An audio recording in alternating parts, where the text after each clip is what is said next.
Good day, viewers. Welcome to another edition of the Daily Strange Stories. I'm John Brown.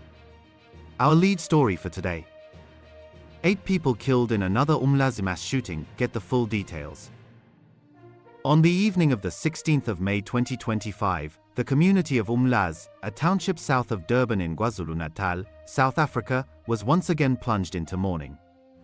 A horrific mass shooting in the Zama informal settlement, located in U section, claimed the lives of 8 people, leaving residents terrified and demanding answers.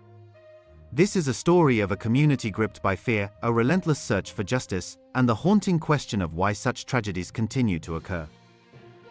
At approximately 9 p.m., reports began flooding into the local police station of a mass shooting in the Zama informal settlement. When officers arrived on the scene, they were met with a gruesome sight. 8 individuals, 6 men and 2 women, lay lifeless in a pool of blood, their bodies riddled with gunshot wounds. The victims, whose ages ranged from 22 to 40 years old, had been inside a dwelling when an unknown number of assailants stormed in and opened fire, killing them all. A Durban-based private ambulance service, ALS paramedics, rushed to the scene alongside SAPs and multiple security personnel. Paramedics described a horrific scene, with the area cordoned off and the lifeless bodies lying outside what was believed to be a tavern. The response to the tragedy was swift, with KwaZulu-Natal police launching a manhunt for the suspects involved in the mass shooting. Currently, we are investigating different angles of possible motive of the killing. Like you said, it's an early stage, and I'm not going to divulge. But what is also very critical is that when this incident took place, we were busy with operations in various parts of Umlazi. Operations under Operation Chanela that were led by the senior management of the district, including the district commissioner. Police spokesperson Robert Netrinda confirmed the details of the incident, stating that investigations into the possible motive for the killings were underway. Police appealed to the community for assistance, urging anyone with information that could lead to the arrest of those responsible to come forward. The Ministry of Police, led by Minister Senzo Mthunu, strongly condemned the senseless and brutal killing of 8 people.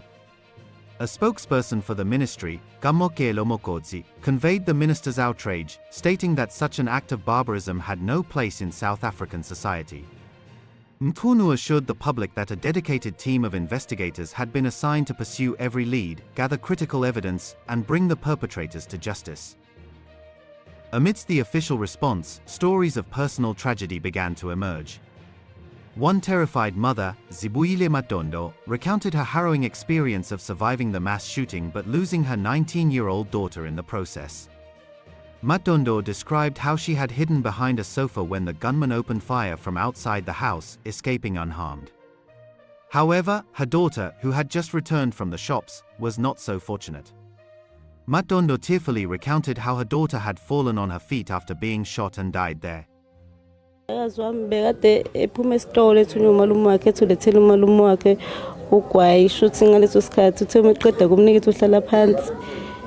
Kwakhala sibam emnyango uma sikhala ngajomba mina ngabuyela ngale kwasofa ngalala phansi badubula ke emnyango kodwa abantu angibabonanga ukuthi bekade kuba yena bathula bonke yena bagcine ngayo kumshaya wawela enyaweni zami lapho ke lethulele khona.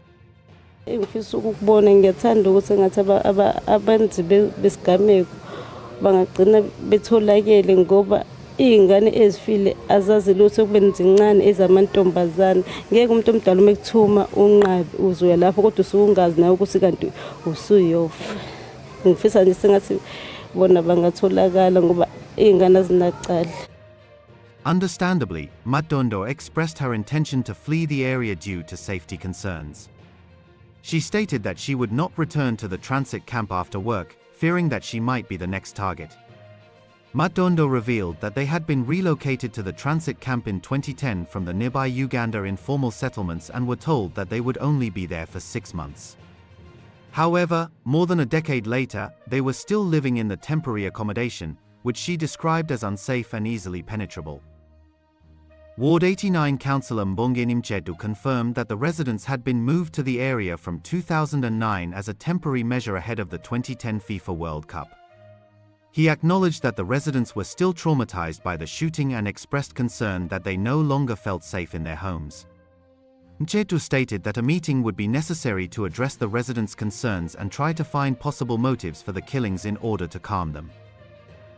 The mass shooting in Umlazi was not an isolated incident. Mchetu revealed that a similar mass shooting had occurred not far from the area in 2021, in which 6 people were killed. Additionally, another 6 people were killed in the nearby Uganda informal settlements in 2023. These incidents highlight a disturbing pattern of community destruction and loss of life in the region. KwaZulu-Natal Premier Thami Ntuli visited the scene of the mass shooting on the 17th of May 2025, along with Provincial Police Commissioner Lieutenant General Nhlanhla Mkhwanazi. Ntuli expressed his concern over the incident and acknowledged that it was making communities feel unsafe. He emphasized the need for the community to assist the police in their investigation by sharing any information they might have, even anonymously. It's a very unfortunate incident, which is an indication that the issue of illegal ammunitions, the guns are all over. We need to aggressively address that issue, but that cannot be done only by the police. The community themselves need to participate. What action then, as the provincial government, we ought to, in fact, try and do more on it is the issue of encouraging or mobilizing community for policing, for community policing, because we can only end this kind of crime when the members of the society, they play their role. Ntuli pointed out that one of the problems in the area was the environmental design, with inadequate lighting at night and the state of the roads making it difficult for police to access the area. He pledged to address these issues as a priority.